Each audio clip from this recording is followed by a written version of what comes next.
Fala galera, beleza? Então continuando, acho que vocês viram algumas imagens aí no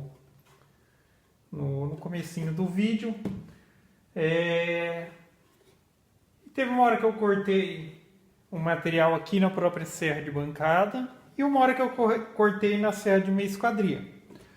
Assim, não se limite ao fato de você não ter a ferramenta que seria, digamos, mais apropriada para fazer o serviço, tá? Então, muitas vezes a gente tem que improvisar, beleza? O que eu quis passar, a ideia foi essa. Você pode não ter ainda a ferramenta que seria mais adequada, mas você consegue adequar ou improvisar maneiras de que se consiga a mesma eficiência, como é o caso ali, tá? Então ali é um carrinho simplesinho que você consegue cortar bem no esquadro e tal, sem problema algum. Função que tipo a serra de meia esquadria é desempenhada, ela foi desenvolvida com esse papel, tá? Só que eu não tenho, eu tenho só a serra de bancada, beleza, improvisa um carrinho para cortar em... dá para cortar tanto em ângulo quanto em corte reto e tal, fazendo carrinho. É só você fazer uma maneira de ajustar ali no próprio carrinho que você também consegue cortar em ângulo sem problema algum. Mas foi essa a ideia que eu quis passar.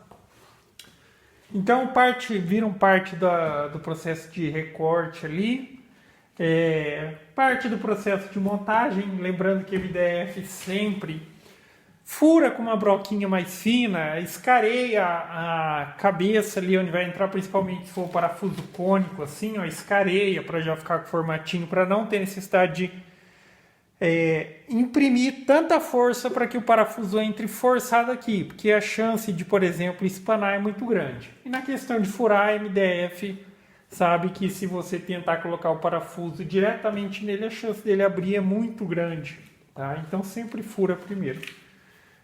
Tá feita aqui a caixinha, ó. Tá? Na questão das dimensões eu acabei optando por fazer com a altura aqui, ficou com 14, porque aquela chapa que eu tinha a princípio, ela tinha 44. Se eu cortasse com 15, eu conseguiria 2 pedaços, mas não sobraria material suficiente na altura aqui para fazer as divisórias aqui. A princípio seriam 2, eu resolvi colocar uma terceira para que fique mais reforçada, tá? As caixinhas que eu vou fazer ainda, elas vão entrar aqui. Então acabou ficando com 14, tá? Na questão digamos aqui, a largura dela, ó, 23. Porque eu quis já dar uma utilidade total para o material que eu tinha. Então, a chapa, a tira que eu tinha de MDF 3mm, ela estava com 23, beleza? Então, a totalidade aqui 23, tá? Descontei a diferencinha aqui e tal. Já fixei também as corrediças aqui, ou as corrediças telescópicas. Não tem segredo algum, só para ficar como referência aí e tal. Então, por exemplo, tinha a corrediça aqui, tá? Do jeito que você pega ela. Você só precisa de uma referência aqui e uma referência no móvel. Então, por exemplo, eu optei por colocar mais ou menos aqui no meio. Mas você poderia colocar um pouco mais em cima, um pouco mais embaixo, sem problema algum, tá? Então, essa é a minha referência, beleza? Coloco aqui. Corro ela para ficar livre aqui, disponível para fazer a furação. Furo, beleza, fixou aqui. No móvel, a mesma coisa, você utiliza a mesma referência, só que agora aqui você ganha o espaçamento que você quer ali. Da base onde vai entrar a gaveta, quanto que você quer que fique sobrando aqui entre a gaveta e o coisa? Quer 1 centímetro? Você utiliza isso daqui mais uma referência de 1 centímetro, um calcinho de 1 centímetro, beleza? Apoia lá. Dessa vez aí você precisa fixar isso daqui, lembrando que essas corrediças, essa parte fica fixa na gaveta, ó, ela solta.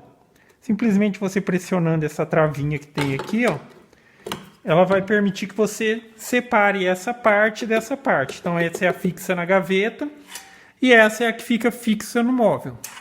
Então é a mesma referência lá, a altura, tá? Você apoia lá isso daqui, coloca aqui e você tem que lembrar de quanto você quer ganhar de espaçamento. Ali eu coloquei algo em torno de meio centímetro a mais, um calcinho de meio centímetro, para que feche bem rente, beleza? Então tá aí, ó. Fechada toda com parafuso, tá? Agora é aquela questão de planejar as divisóriazinhas que eu vou fazer aqui, as caixinhas pequenas, beleza? Sei lá, talvez eu faça, ou deixe um espaço aqui eu faça 2 e aqui eu faça 3 desse lado. Também tem aquela possibilidade de fazer uma coisa bacana que é se quiser fazer caixinhas menores, tá? Aqui eu tenho 14. Se eu quiser fazer elas com mais ou menos 7, eu consigo fazer 2 camadas, de maneira que elas corram umas sobre as outras. Então, por exemplo, se eu fizer 3 embaixo, em cima eu posso fazer 2. Para quê?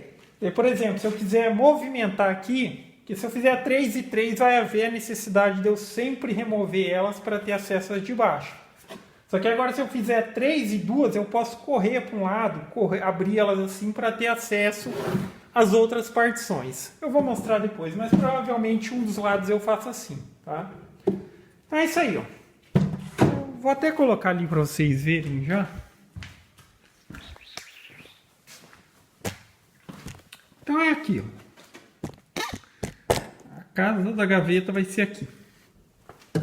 Já está fixo aqui, como eu mencionei. Lembrando, sempre calcula as diferenças e tal. Até mesmo uma gaveta simples, você tem que levar em consideração. Não é porque, tipo, vamos só um exemplo. Aqui tem 70. Eu não vou fazer uma gaveta com 70, eu tenho que ganhar uma diferencinha, mesmo que fosse um trilhozinho, uma corrediça simples ou simplesmente uma gaveta apoiada, eu tenho que ganhar a diferencinha. Lembre sempre de calcular as diferenças, tá? Aqui eu calculei o suficiente para que se possibilitasse colocar aqui, ó. Então, na hora de colocar, você simplesmente força, tá? E tá aí, ó. Funcional já. Então, até aqui ela volta normal. E se você forçar um pouquinho mais, digamos que ela trava, tá? Agora precisa bolar também aqui o que seria o puxadorzinho, como que eu vou fazer. Provavelmente eu vou recortar no CNC e tal. E aquela questão que eu disse, ó. Exposição total da gaveta. Tá? Uma gaveta convencional não ficaria tão exposta assim. Tá? Aqui até eu mencionei que talvez seria com 25, mas para não precisar emendar material e tal, eu fiz com esse 23 que também atende a necessidade, mas pode ver que eu poderia ganhar mais um espacinho aqui, ó. Tá? Fechou? Abriu. Exposição total, então você tem acesso total ao que está dentro da gaveta, beleza? Então agora é a questão de elaborar as divisóriazinhas, beleza? E no próximo vídeo eu continuo, tá? A divisória e fazer também o puxadorzinho aqui. Isso se tipo, sei lá, seria interessante fazer, é porque tem no meio aqui, mas se não, se fizesse um vazado aqui para puxar, também seria interessante, mas eu acho que eu vou ter que colocar um puxadorzinho mesmo, porque tá com a divisória no meio, então não ficaria legal se fizer com 2, tá? Então é isso aí, galera. Gostou do vídeo? Dá um joinha, se inscreve no canal e assim que possível eu posto a continuação. Falou?